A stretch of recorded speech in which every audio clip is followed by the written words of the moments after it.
Boa noite a todos.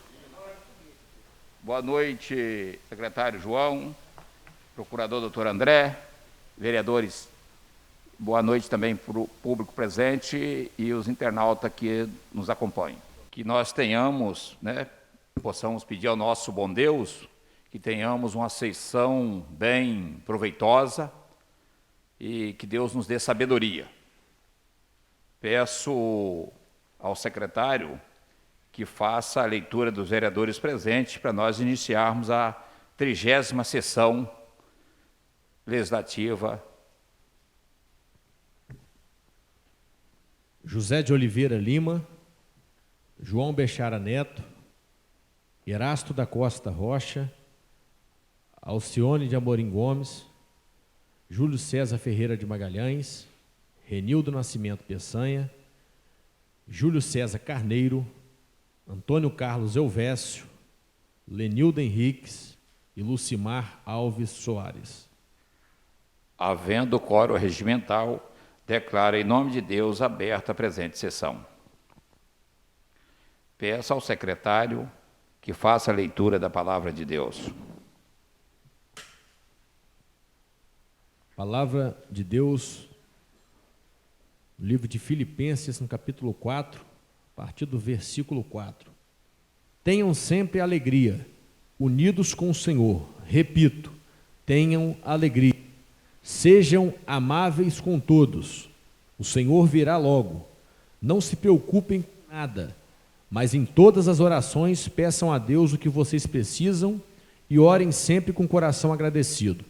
E a paz de Deus, que ninguém consegue entender, guardará o coração e a mente de vocês, pois vocês estão unidos com Cristo Jesus. Por último, meus irmãos, encham a mente de vocês com tudo que é bom e merece elogios, isto é, tudo que é verdadeiro, digno, correto, puro, agradável e decente. Ponham em prática o que vocês receberam e aprenderam de mim, tanto com as minhas palavras como com as minhas ações. E o Deus que nos dá a paz estará com vocês. Amém.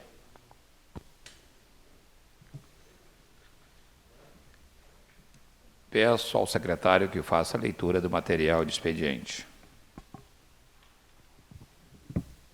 Nessa oportunidade, cumprimento nosso presidente Zé Lima, nosso procurador doutor André, aos senhores vereadores, ao público presente e aqueles que nos assistem pela internet, pelo Facebook.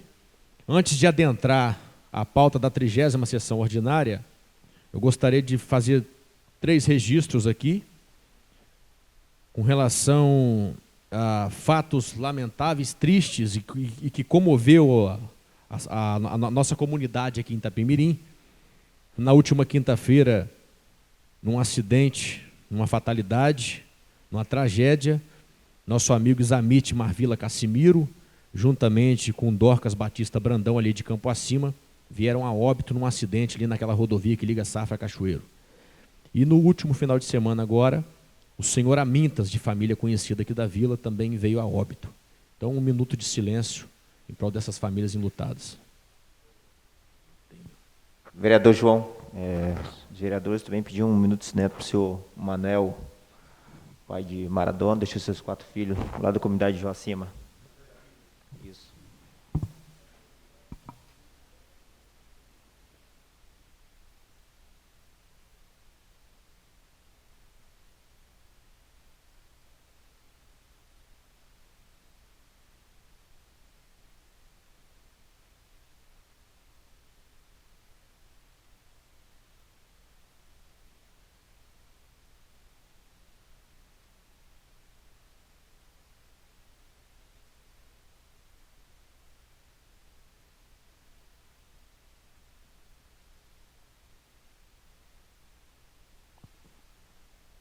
Que Deus Pai dê o conforto e o consolo a essas famílias enlutadas por essas perdas recentes que tivemos aqui na nossa comunidade itapemirinense.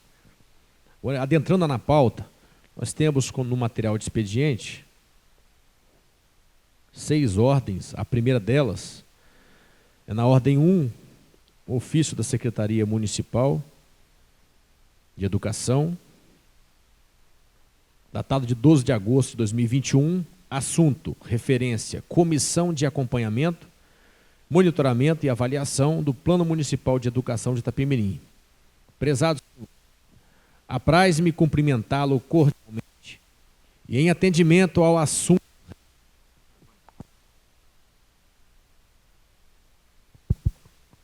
Prezado senhor, apraz-me cumprimentá-lo cordialmente e em atendimento ao assunto referendado acima, que trata da composição da comissão, que no momento está passando pela renovação de seus membros, venho solicitar a Vossa Excelência a indicação de um representante titular e um representante suplente da Comissão de Educação desta Câmara Municipal, considerando a Lei Municipal 2.873, de 24 de junho de 2015, conforme inciso 2º do artigo 5º, coloco-me à disposição para quaisquer dúvidas. Atenciosamente, Viviane da Rocha Peçanha Sampaio, secretária municipal de Educação, Terezinha Cordeiro Barbirato, diretora-geral de Gestão Administrativa. Então, a secretária pede à casa que indique um suplente, um titular, para representar a Câmara nessa comissão de acompanhamento e monitoramento e avaliação do Plano Municipal de Educação. A comissão de educação da casa, se eu não me falha a memória, está o vereador Renildo, Lucimar, o Bibico e o Erasto. Então, posteriormente, vocês três definem dois, um titular e um suplente, para poder fazer parte dessa comissão de acompanhamento do Plano Municipal de Educação de Itapemirim. Para a gente ganhar tempo, e por se tratar de uma sessão específica de LDO, onde o material de expediente para leitura, junto com pequeno e grande expediente, não pode passar de 30 minutos, por isso não vai ter nem pequeno nem grande expediente, então a gente vai ganhar tempo aqui para a gente cumprir o regimento e evitar extrapolar esse tempo. Na ordem 2, é um ofício externo, oriundo da Assembleia Legislativa do Espírito Santo, de autoria que encaminha uma indicação, processo ALIS, Assembleia Legislativa número 9742 de 2021, indicação 2798/2021, da Assembleia Legislativa pela Comissão de Proteção à Criança e ao Adolescente de Política de Drogas, dispõe sobre reconhecimento do Conselho Tutelar como servidor público efetivo. Excelentíssimo senhor presidente da Assembleia Legislativa do Espírito Santo, os deputados abaixo assinados, presidente e membros da Comissão de Proteção à Criança e ao Adolescente de Política sobre Drogas, no uso de suas prerrogativas regimentais, com fundamento nos artigos 141, inciso 8º, e artigo 174 do Regimento Interno da Assembleia, e considerando a deliberação unânime do colegiado, na 7ª reunião ordinária, realizada no dia 14 de julho do corrente ano, solicitam seja encaminhado ao excelentíssimo senhor José de Oliveira Lima, presidente da Câmara Municipal de Itapemirim, indicação da seguinte matéria: reconhecimento do Conselho Tutelar como servidor público efetivo. Ou seja, reconhecimento do conselheiro tutelar como servidor público efetivo. Justificativa: os conselheiros tutelares não são efetivamente valorizados e nem se sentem apoiados pela administração pública municipal. São cobrados e punidos no exercício das suas funções com todo o ônus de um servidor público equiparado, em sentido amplo, a agente administrativo em sentido estrito, mas são excluídos dos bônus de um leque de direitos que regulamenta gozo o servidor público. Em regra, são contratados, quase em sua maioria, como trabalhador autônomo, não recebem vale alimentação, vale transporte, nem possuem o direito de acompanhar filho em atestado médico. Não podem pegar empréstimo como servidor público, mas são cobrados e punidos como servidor público sem fazer parte do regime jurídico próprio, mais aptos a responderem o processo administrativo, PAD. Os conselheiros tutelares exercem serviço público relevante de forma temporária, mas não eventual. Em contrapartida aos serviços prestados, recebe remuneração paga pelos cofres da administração pública municipal. O Conselho Tutelar foi criado pelo Estatuto da Criança e do Adolescente, a Lei número 8.069 de 90, como órgão permanente autônomo, não jurisdicional, encarregado pela sociedade de zelar pelo cumprimento dos direitos e garantias da criança e do adolescente, Para tanto, há de ser formulado legislação que contemple o servidor conselheiro tutelar como membro do quadro efetivo do município, com carreira própria e de todos os consectários legais do servidor público efetivo, mormente piso salarial digno, eis que atualmente percebem parco salário mínimo. Face ao exposto, conclamamos o apoio e o atendimento ao excelentíssimo senhor José de Oliveira Lima, presidente da Câmara Municipal de Itapemirim, com esta indicação, por reconhecer a importância e o interesse público que ela traduz, oportunidade em que reiteramos nossos protestos de elevada estima e consideração. Sala das Sessões, 6 de agosto de 2021, delegado Danilo Baiense, capitão Assunção, Torino Marques, Luciano Machado e Carlos Von. São os deputados que assinam essa indicação. Acho importante, tá? Dentro de uma legalidade, dentro de uma análise jurídica, dentro de um entendimento junto ao Tribunal de Contas, se assim for possível, que seja feita uma norma jurídica municipal que conclame ou que reconheça o conselheiro tutelar como servidor público efetivo. Até porque eles são punidos caso sejam omissos na sua função. Eles, às vezes, perante a sociedade, são até confundidos como servidor público de carreira, mas não são. Então, eu acredito que é uma forma de valorizar essas pessoas que têm essa importante função, mas que são pouco vistos ou pouco reconhecidos pela sociedade. Na ordem 3, a indicação é número 114, de autoria do vereador Antônio Carlos Alvécio. Excelentíssimo senhor presidente, nobres pares, nesta oportunidade, usando de minhas prerrogativas expressas no regimento interno desta Casa de Leis, indico ao prefeito municipal que empreenda esforços junto à Secretaria Municipal de Obras e Urbanismo para que viabilize estudos e elaboração de projeto, a fim de que seja iniciada a pavimentação asfáltica ou a manutenção da estrada com uso de máquina patrol e uso de cascalho de pedras na rua Flávio Joaquim Pereira, conhecido como Morro do Rela, no bairro Retiro, neste município. Sala das Sessões, João Batista Ferreira de Souza, 16 de agosto de 2021. Justificativa. A presente propositura é de grande anseio dos munícipes que ali residem, pois trata-se de uma antiga reivindicação da comunidade que vem sofrendo há mais de 75 anos com as condições precárias de tráfego em uma estrada de aproximadamente 2 quilômetros cheio de buracos. Poeira e lama são outros problemas enfrentados diariamente pelos moradores. A dificuldade se agrava no período de chuva, período em que a estrada de terra se converte em uma estrada lamacenta. Isso faz com que alguns veículos fiquem agarrados no decorrer do percurso. Basicamente, a realização desse serviço irá trazer uma melhor qualidade de vida para os moradores da região, além de ajudar a economia local, pois vários trabalhadores usam esse caminho para transportar as mercadorias derivadas da agricultura. Logo, esperamos que o prefeito municipal acate esta propositura, cujo intuito é amenizar as dificuldades da comunidade, ao mesmo tempo que fomentará a economia da localidade. E, de mesmo modo, solicito aos nobres edis apoio à presente indicação.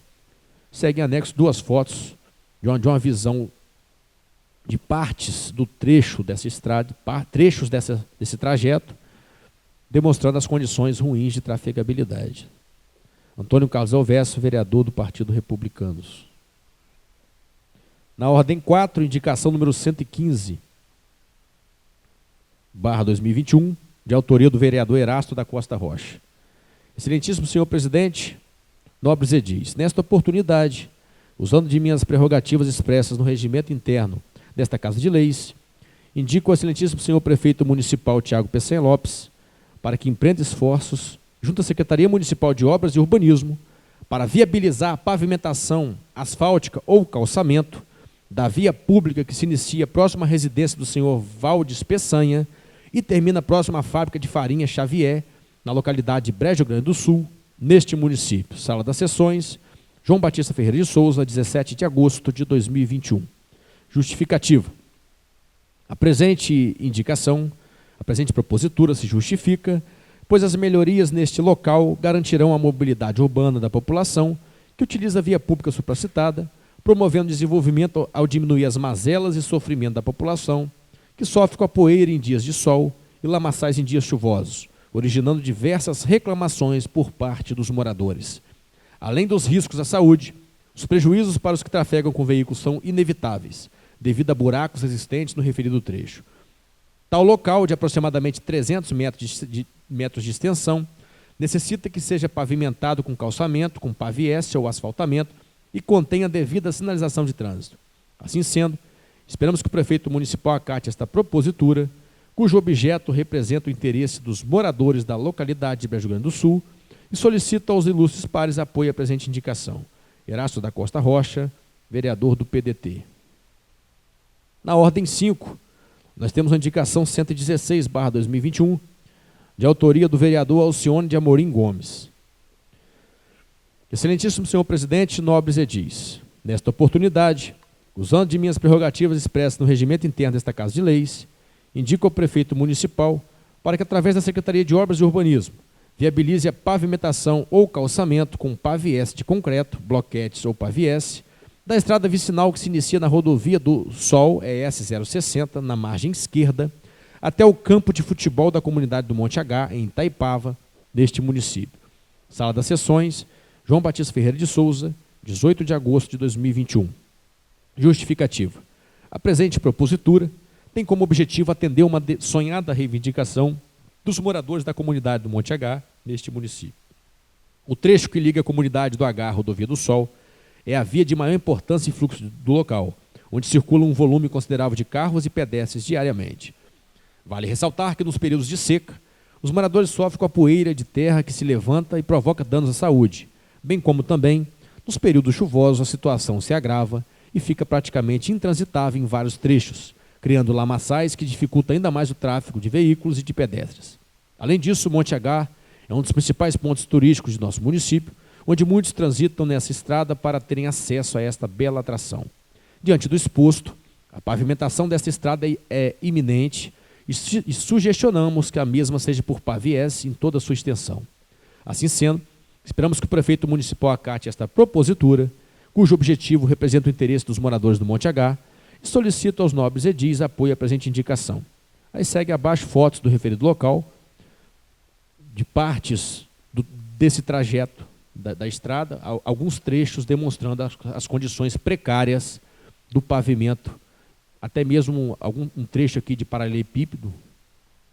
Entendeu? Olha a situação da estrada, como fica em período de chuva, ali de acesso ao H ali, da rodovia do Sol para acesso ao campo do Monte H. Então, é a indicação aqui do vereador Alcione de Amorim Gomes, do PP. E por último, no material de expediente, nós temos um projeto de lei número 40/2021, de autoria do vereador Erasto da Costa Rocha, da denominação à Avenida Brejo Grande, na localidade de Brejo Grande do Norte, neste município. O prefeito municipal de Itapemirim, Estado do Espírito Santo, do uso de suas atribuições legais, faz saber que a Câmara Municipal aprovou e ele sanciona e promulga a seguinte lei. Artigo 1º. Fica denominada Avenida Brejo Grande a via pública com extensão aproximada de 11 quilômetros, que se inicia na ES 490, quilômetro 20, à margem direita, sentido Safra Marataízes, passando pela estrada principal da comunidade de Brejo Grande do Norte e termina na ponte Rio Muqui, em Garrafão, neste município. Artigo 2º. Fica o Poder Executivo Municipal responsável em colocar placas indicativas no local e comunicar por ofício às empresas fornecedoras de energia elétrica, de saneamento básico e aos Correios a existência desta lei. Artigo 3º. Esta lei entra em vigor na data de sua publicação. Sala das Sessões, João Batista Ferreira de Souza, 20 de agosto de 2021.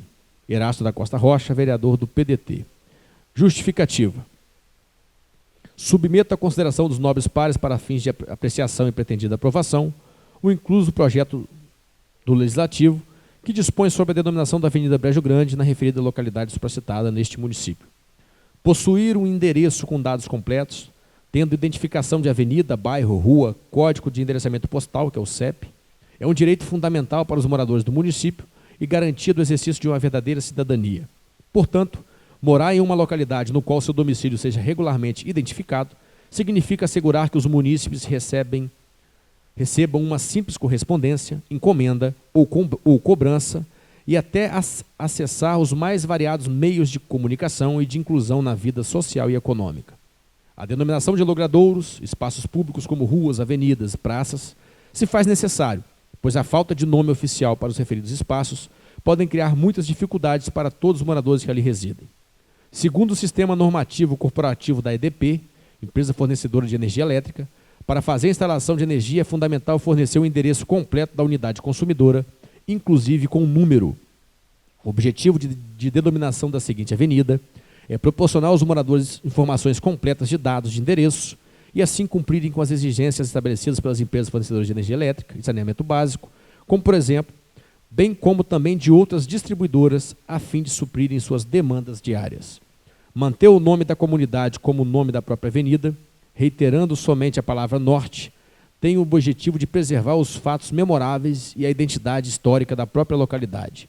Brejo Grande, território este dividido em duas comunidades distintas, Brejo Grande do Norte e Brejo Grande do Sul, segundo relatos de alguns moradores, sempre foi um local de grande abundância de água. Havia várias nascentes espalhadas nessas comunidades e, por isso, nos períodos chuvosos, os alagamentos eram constantes, principalmente pela região conter muitos brejos, motivo esse que levou à origem dos nomes dessas comunidades. Muitos trabalhadores, para irem trabalhar em épocas de chuva, tinham que atravessar os brejos com água até na cintura. Dessa forma, podemos observar as dificuldades pelas quais os munícipes passavam antigamente para obterem seus sustentos e de sua família. Com o passar do tempo, escavações foram feitas para escoamento das águas, permitindo um território seco e habitável. Assim sendo, diante do exposto acima, apresentamos a presente propositura aos nobres edis desta Casa de Leis, na expectativa de sua aprovação, haja vista a sua relevância. Erasto da Costa Rocha, vereador do PDT. E tem anexo uma foto obtida do Google Earth, né, do trecho, do trajeto de aproximadamente 11 quilômetros, que pega da rodovia ES 490 até a ponte do Rio Muqui, ali próximo a Garrafão. O projeto vai seguir para o jurídico, posteriormente as comissões permanentes. Peço até que oficie a Secretaria de Obras se aquela avenida já existe nome. Porque, se eu não me engano, se não me falha a memória, na legislatura 2013, 2016, o ex-vereador Jean-Claude já botou nome naquela avenida ali, naquela rua, se eu não me engano, tá? Então eu peço que faça uma consulta à Secretaria de Obras, ali através do Código de Obra e Postura, que eles vão informar se a avenida já tem nome ou não, para não ter uma mesma avenida com dois nomes. Até mesmo para a gente poder organizar o município. Não desmerecendo de forma alguma o projeto do vereador Erasto. Então é bom formalizar, porque teve casos aqui na legislatura 2013-16 de ruas em Itaoca e Itaipava que tem 2 ou 3 nomes, justamente por falta de uma consulta ao departamento competente da prefeitura para informar se já existe. Apenas isso. Então esse é o material de expediente para hoje, presidente. Nós temos presidente, aqui... É só aproveitar a oportunidade com relação à questão da pauta, que das 3, 4, 5, 6 indicações dos nobres pares, eu falei na última sessão que não adianta fazer indicação, dado que o chefe do executivo não dá preço nenhum que a gente fala.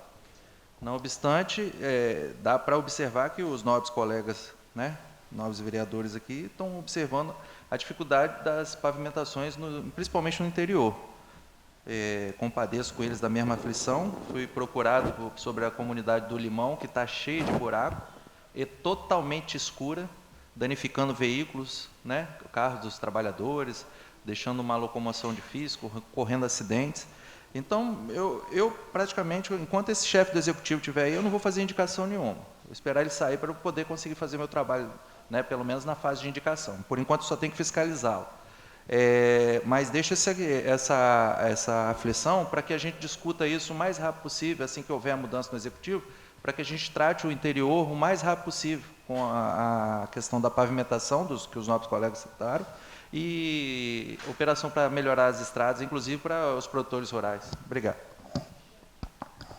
Presidente, antes de passar, né, a palavra ao Vossa Excelência, lembrando que para hoje também tinha uma convocação, tem uma convocação para hoje, né, o ofício datado de 4 de agosto, onde Vossa Excelência encaminha ao servidor Everton Paulet Francelino, assessor especial de operações da Secretaria Municipal de Defesa Social, para um assunto, a convocação desse servidor para comparecer à Câmara na data de hoje, para prestar informações sobre o vídeo de monitoramento concernente aos atos de vandalismo nos outdoors colocado pelo sindicato. Esse servidor se encontra na casa para usar a tribuna, para atender a convocação. Já é o terceiro, né, que não comparece à convocação. A convocação dentro do prazo que o regimento, que a lei orgânica impõe, né? A lei orgânica no artigo 14, ela é bem clara, que a Câmara Municipal, pelo seu presidente, bem como qualquer de suas comissões, pode convocar secretário municipal ou qualquer titular de órgão diretamente subordinado ao secretário, certo? Para que no prazo de 8 dias, ou seja, a convocação foi dia 4 de agosto, hoje é dia 23, pessoalmente, preste informações sobre assunto previamente determinado. Qual que é o assunto? Vídeo monitoramento concernente aos atos de vandalismo, importando crime contra a administração pública, a ausência sem justificativa adequada ou a prestação de informação falsa. No dia 10, não compareceu à convocação o secretário municipal de Defesa Social, Coronel Alberaci Emerick. Dia 17, não compareceu à convocação o secretário municipal de Obras, Vinícius Peçanha. E hoje, dia 23, dia 24, não comparece à convocação o assessor especial da Secretaria de Defesa Social, o Everton, para prestar informações concernentes ao vandalismo, que nós nos comprometemos em ajudar o processo de apuração do crime junto à delegacia. Então, se essa casa, através do corpo jurídico, não representar contra esses servidores públicos que estão se negando a comparecer à casa, não estão justificando o porquê do não comparecimento, não estão omitindo, na verdade, não vir é omitir informação, é obstruir o inquérito policial em andamento. Se essa casa não agir, essa casa fica desmoralizada. Precisa agir através do corpo jurídico, representar com notícia de fato ao Ministério Público crime contra a administração pública. É simples entender. Se o secretário de Defesa Social não veio, o seu subordinado vai vir? Vai continuar desse jeito. Então a Câmara tem que representar, enquanto instituição, enquanto Poder Legislativo, ao Ministério Público, notícia de fato por crime contra a administração pública. Para que nós, enquanto Poder Legislativo, não cairmos no descrédito e ficarmos desmoralizados perante a sociedade. Isso não pode acontecer. Nós estamos muito bem até aqui. Não podemos deixar a peteca cair. Então, esse é um apelo que eu faço. A Câmara, através do corpo jurídico, tem que representar contra esses servidores públicos que estão prestando desserviço à nossa comunidade da Previdência. Isso é prestar desserviço. Fugir da responsabilidade. Fugir de prestar informação. Deixar de contribuir com o bom andamento da administração pública. Isso é omissão, isso é prevaricação. Isso tem que ser representado. Não pode ficar da forma que está. É isso, presidente. Vereador, nós vamos estar, através do jurídico, tomando as providências cabíveis. Informar que realmente é uma falta, no mínimo, de respeito para com a casa. Aqui a gente faz o nosso trabalho, né, com seriedade, com respeito. É o mínimo que nós queremos também do servidor público e de responsável pelas pastas, que aqui é esclarecimentos. Então, no mínimo, deveria informar a casa ou a justificativa do não comparecimento, né? Então, cada um que responda pelos seus atos, né? Então, aqui a gente não está aqui para brincar, a gente não está aqui para sacanear ninguém, aqui é para cumprir o nosso papel e com seriedade, com respeito a todos nós e a toda a população. Peço... Presidente, antes de entrar na ordem do dia também, gostaria de enaltecer, né, a pessoa do Guarda Civil Municipal, o Pires, que aqui esteve, foi o único que foi convidado, foi convocado e compareceu para contribuir com as investigações com respeito ao crime de vandalismo nos outdoors. Foi o único que prestou um relevante serviço à nossa população de Itapemirim.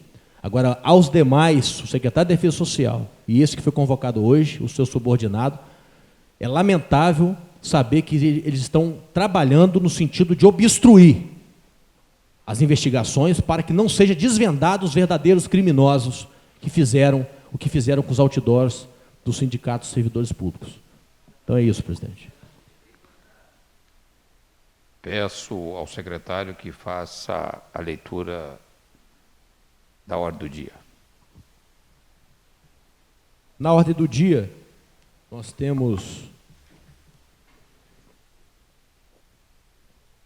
um projeto de lei 16/2021, de autoria do Executivo Municipal, que dispõe sobre as diretrizes para a elaboração da lei orçamentária para o exercício 2022 e da outras providências. O projeto foi dado publicidade. Vou puxar aqui. O projeto foi dado a sua devida publicidade na sessão do dia 8 de junho de 2021. Posteriormente, foi encaminhada à Procuradoria Legislativa para emissão de parecer. A Procuradoria opinou com o seguinte parecer: eminente presidente e eminentes vereadores, trata-se de projeto de lei apresentado pelo Executivo Municipal, dispondo a emenda da seguinte forma: dispõe sobre as diretrizes para a elaboração da lei orçamentária para o exercício 2022 e da outras providências. Autos conclusos para parecer jurídico, que se faz nos termos a seguir aduzidos. Análise jurídica. Primeiro, da competência e iniciativa. Nos termos da Lei Orgânica Municipal, compete ao prefeito municipal enviar à Câmara projeto de lei dispondo sobre as diretrizes orçamentárias, em verbis, artigo 63. Compete privativamente ao prefeito, inciso 8º, enviar à Câmara Municipal o plano plurianual, o projeto de lei de diretrizes orçamentárias e as propostas de orçamento previstas nesta lei orgânica. Sobre a iniciativa, a Constituição Federal, em seu artigo 165, bem como a Lei Orgânica, em seus artigos 92 e inciso 2º, determinam que é de iniciativa do prefeito leis que disponham sobre matéria orçamentária. Assim, tanto a competência quanto a iniciativa encontram-se regulares. Segundo, do prazo para envio.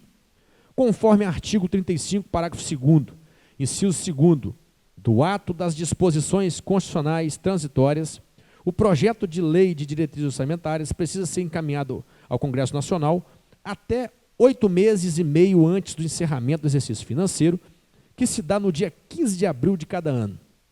Entretanto, conforme disposto no título de atos das disposições organizacionais transitórias da Lei Orgânica Municipal, em seu artigo 222, inciso 1º, há no município de Itapemirim prazo específico para encaminhamento da LDO, sendo este até o dia 30 de maio, como se vê. Título 2, atos das disposições organizacionais transitórias, artigo 222. Para as diretrizes orçamentárias, o plano plurianual e o orçamento anual do município, a administração pública obedecerá às normas seguintes. Inciso 1º, o projeto de lei das diretrizes orçamentárias será encaminhado até dia 31 de maio de cada exercício e devolvido para sanção até o encerramento do primeiro período da sessão legislativa.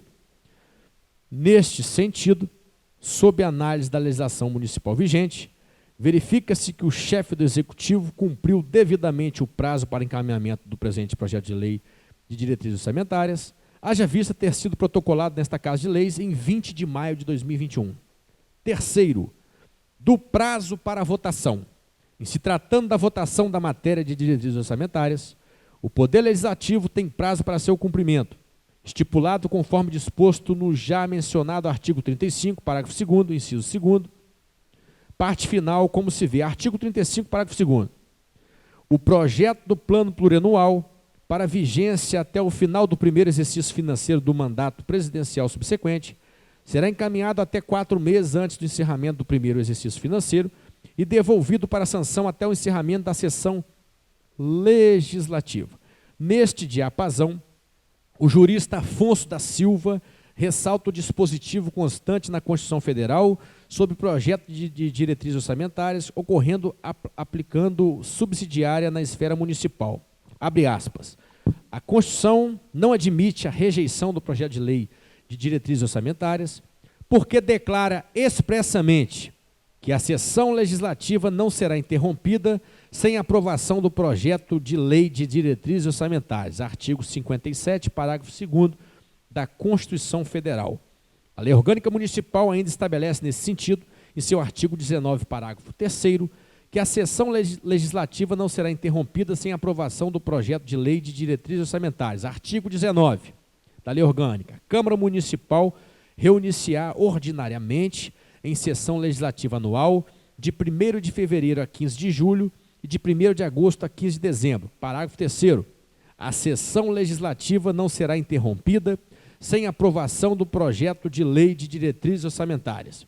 Logo, cabe ao Poder Legislativo deliberar e concluir a votação do presente projeto de lei antes de encerrar o primeiro período da sessão legislativa, posto que esta não pode ser interrompida sem aprovação do projeto de lei de diretrizes orçamentárias. Quarto, da audiência pública. Considerando o regular andamento do projeto de lei de diretrizes orçamentárias, há que se ressaltar a necessidade da realização de audiência pública, conforme disposto no ordenamento jurídico vigente.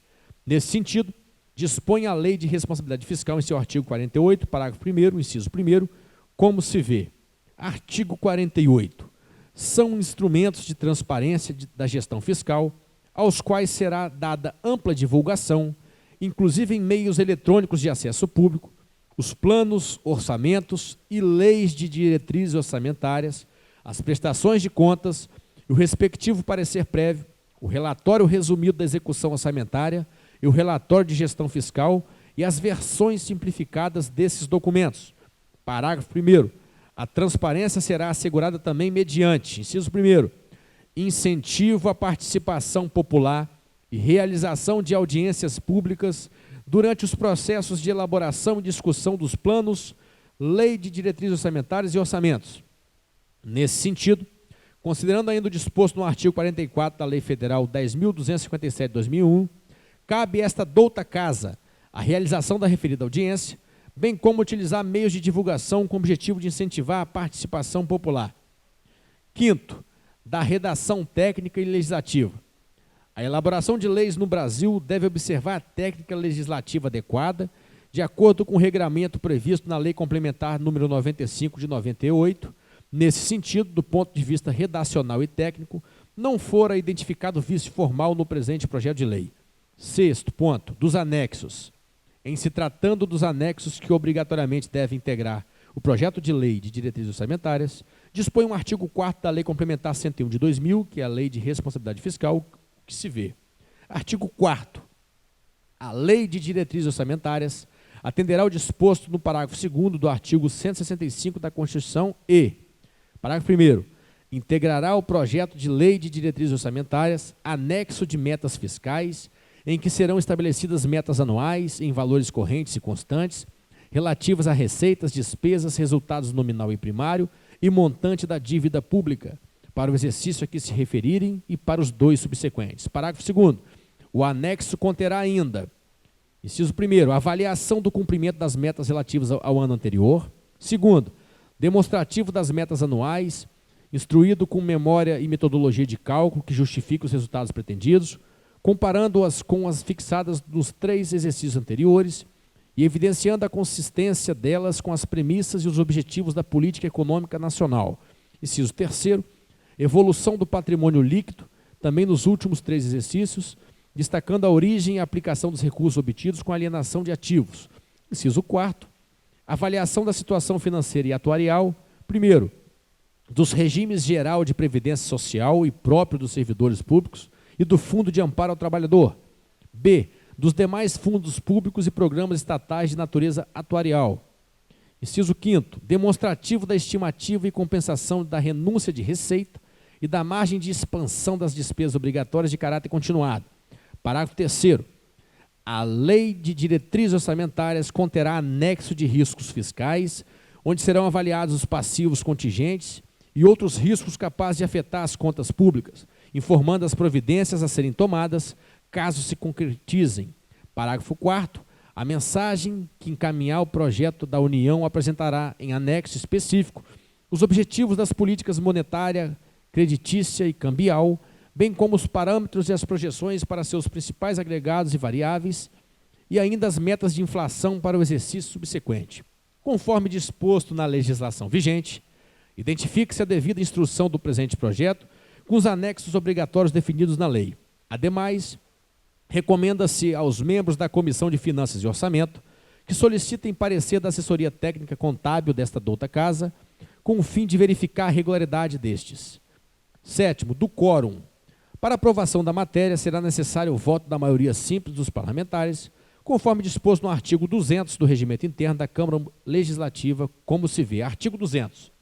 As deliberações do plenário serão tomadas por maioria simples, sempre que não exija a maioria absoluta ou a maioria de 2/3, conforme as determinações constitucionais, legais ou regimentais aplicáveis em cada caso.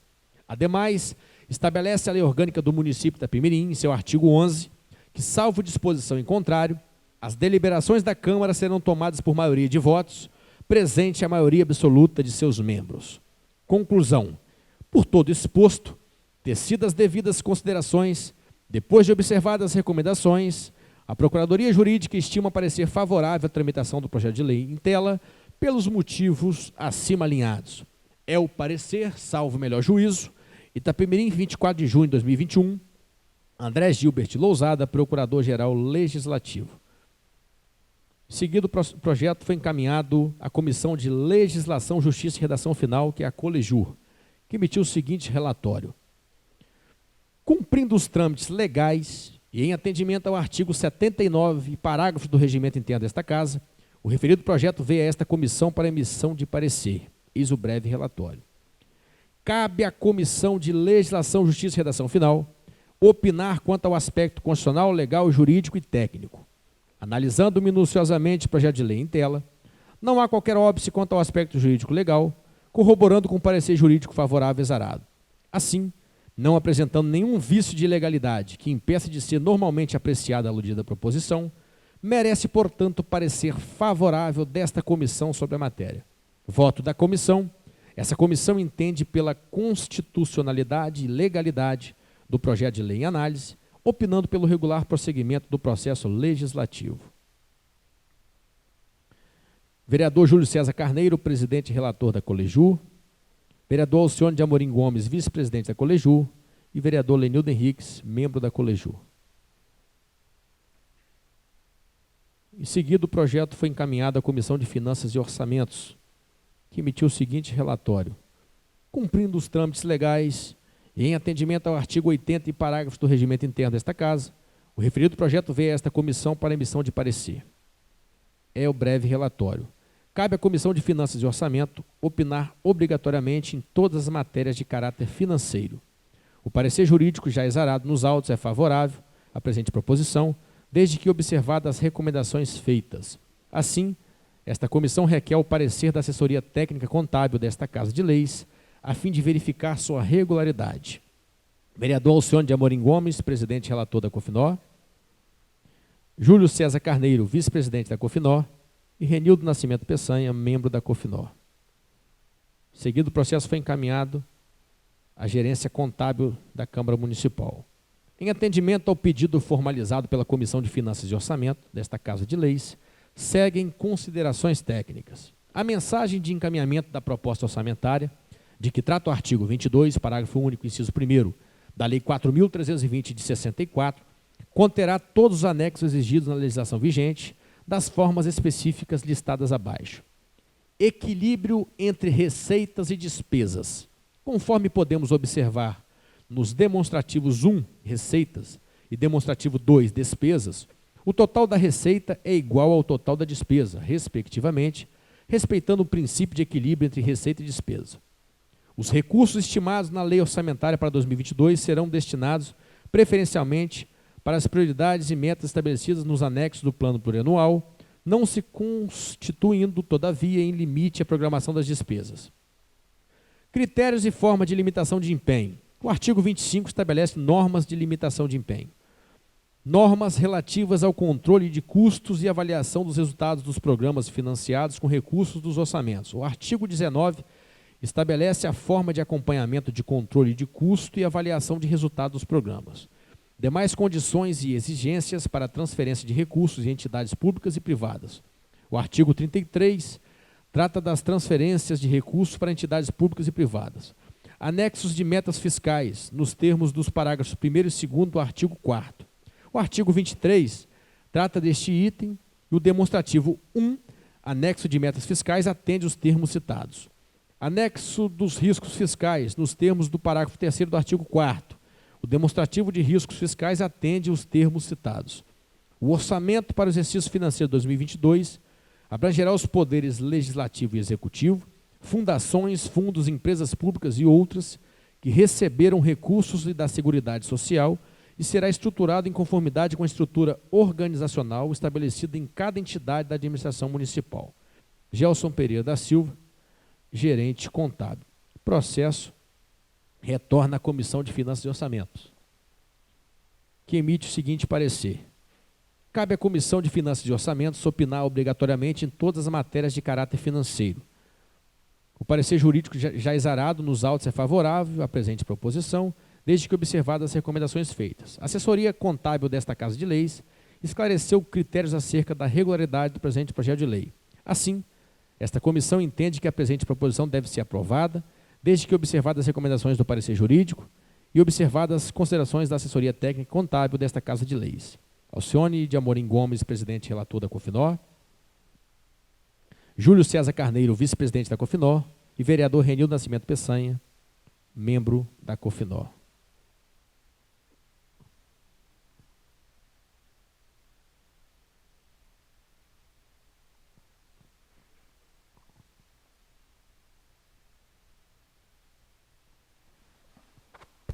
Projeto em primeira discussão.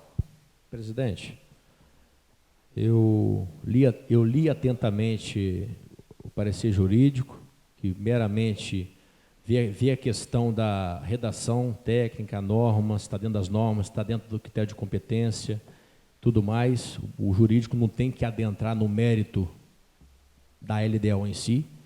Viu o parecer da Coleju, viu o parecer da Cofinor, uma nota técnica da assessoria contábil da casa, mas a gente tem que enxergar a LDO como uma das principais peças do ciclo orçamentário.